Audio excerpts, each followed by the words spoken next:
In this video, I'm gonna be showing you how to set Google Contacts on iPhone. If you want to sync or add all of your Google Contacts to your iPhone, then go to your iPhone settings, scroll down and tap on Apps.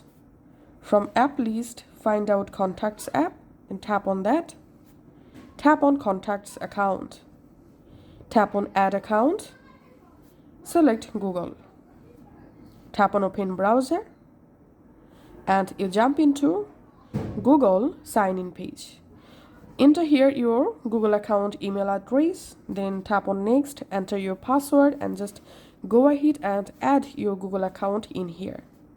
Once you successfully added the Google accounts, under Accounts here you will find Gmail.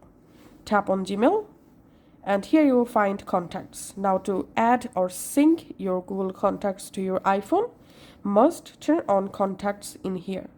Once this syncing turn on, go to your Contacts app on your iPhone, tap this arrow, and here you will find your Gmail contact. Tap on Gmail, and here you will be able to see all of your Google contacts or Gmail contacts. So that's how you can actually do it. Thanks for watching.